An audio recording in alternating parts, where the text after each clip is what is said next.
Some of these tools we use, if we can delve into it. I'm quite a big fan of Slack. I feel like Slack is the center point, it's the DNA, it's everything that integrates there. Between Slack and Google Suite, I feel like you cover the most important parts.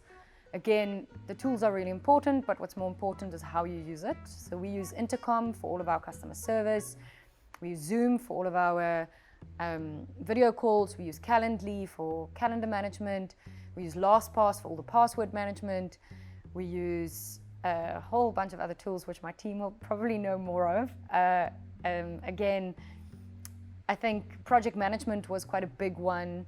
We went through a number of them. In the end, the team kind of self-regulated off a project management tool, and we have a central ticketing management system for the software development part. But from a project management perspective, we felt like we were spending more time on the project management tool than actually delivering. So we just got away with that, and we use more hacking measurements and rather use different policies and procedures to stay aligned. I think the tool that definitely makes the most impact in our world is Slack. And then good old email, you can't really get away from it, even though it's used a lot less.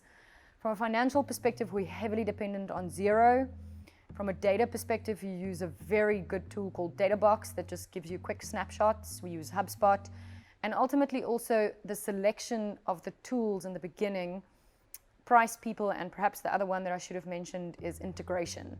Does it integrate with all the other tools? Because if the tools can't work together, then I guess it's a bit useless to have the tool.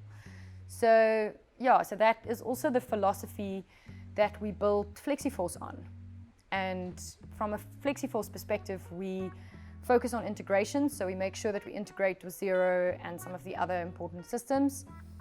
Our other philosophy is flexibility. So we wanted to make sure that the tool is able to be customized to the needs of the organization without becoming overly complex, but that you don't have to pay for that customization. So really the flexibility of the tool is something that's a very central DNA of our software and product management process.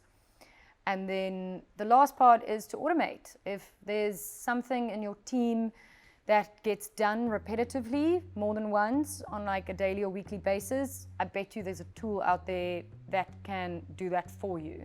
So to not push humans to do repetitive things. That which gets repeated frequently and is pretty clear should be automated.